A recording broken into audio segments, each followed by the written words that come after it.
Hi friends, இன்றைக்கி நம்ம வீடியோவில் கலெக்டிவ் நவுன் பற்றி ஒரு எக்ஸசைஸும் அப்ஸ்ட்ராக்ட் நவுனுக்கு ஒரு எக்ஸசைஸும் நம்ம இப்போ பார்க்க போகிறோம். கலெக்டிவ் நவுன்னா என்னன்னு வீடியோ போட்டிருக்கேன், அப்ஸ்ட்ராக்ட் நவுன்னா என்னன்னு வீடியோ போட்டிருக்கேன். அந்த 2 வீடியோவோட லிங்க்கையும் நான் டிஸ்கிரிப்ஷனில் கொடுக்குறேன்.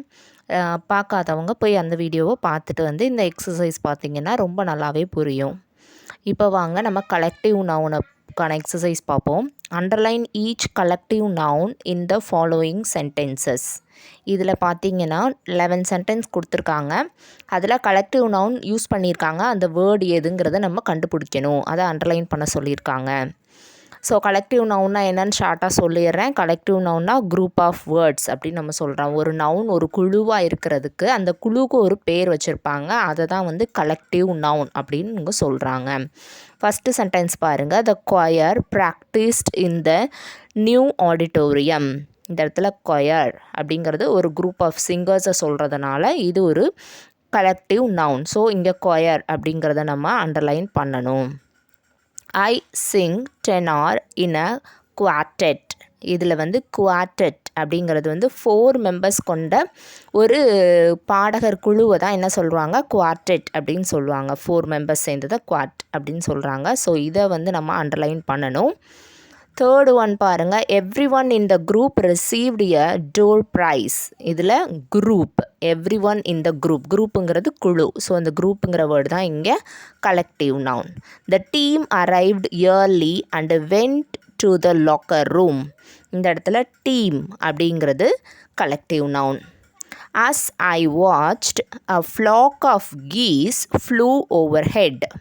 இந்த இடத்துல ஃப்ளாக் அப்படிங்கிறது collective noun. Flock of geese எதுக்கு நம்ம யூஸ் பண்ணுறோம்னா வாத்து கூட்டத்துக்கு தான் ஃப்ளாக் அப்படிங்கிற வேர்டை நம்ம யூஸ் பண்ணுறோம். ஸோ ஃப்ளாக்ன்ற வேர்டு தான் இங்கே collective noun. The jury listen to the judges instruction. ஜட்ஜுங்கிறது நடுவர். ஏதாவது ஒரு காம்படிஷன் நடக்குதுன்னா அங்கே ஜட்ஜ் இருப்பாங்க. ஜூரி அப்படின்னா அந்த நடுவர்கள் குழுவை தான் வந்து ஜூரி அப்படின்னு சொல்கிறாங்க. ஸோ அந்த இடத்துல ஜூரிங்கிறத நம்ம அண்டர்லைன் பண்ணணும். During lunch today the committee will meet to plan fund raising events. இதில் வந்து கமிட்டிங்கிறது தான் குழுவாக ஒரு மெம்பர்ஸ் கொண்ட குழு, அதை தான் வந்து கமிட்டின்னு சொல்கிறோம். ஸோ கமிட்டிங்கிறது கலெக்டிவ் நவுன், அதை அண்டர்லைன் பண்ணணும். Can you find your way through this thick grove of trees.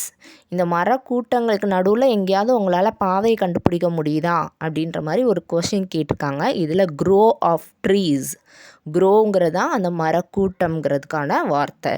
So அதை அண்டர்லைன் பண்ணணும். The cat and her litter found a home in my dog's abandoned dog house.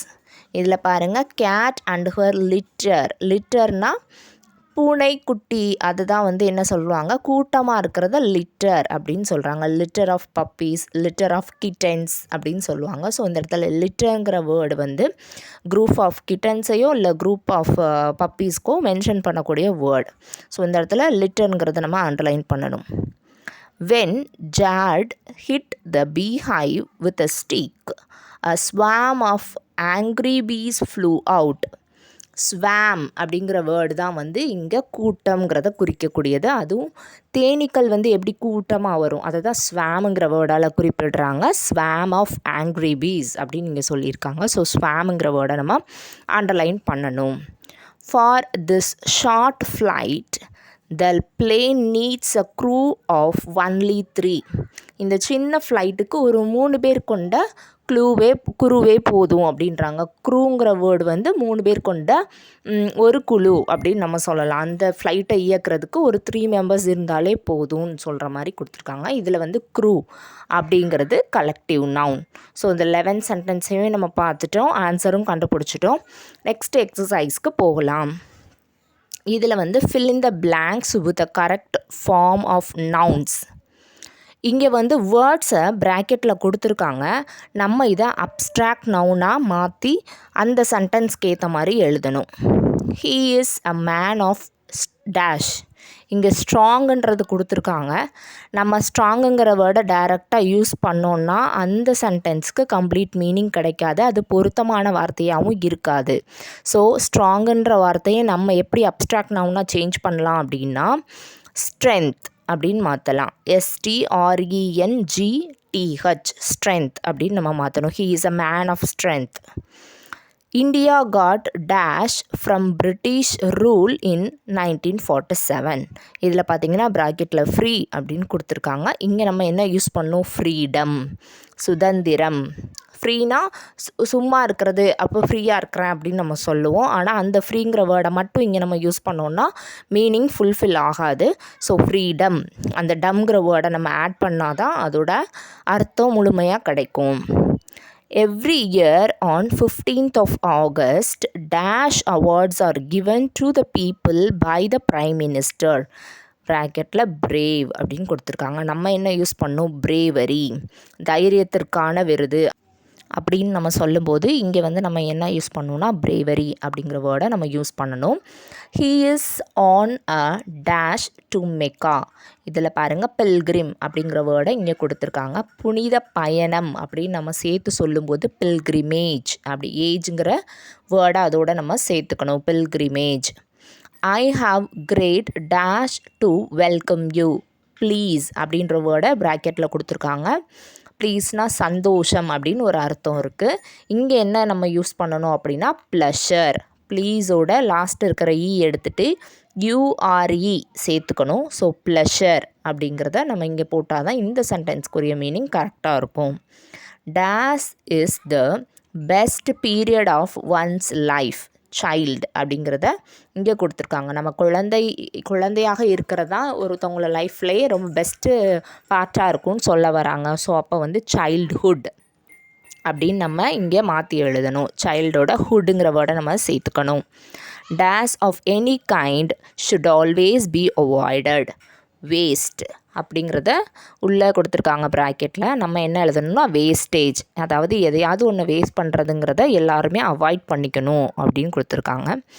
As a parent my children's dash of utmost importance to me.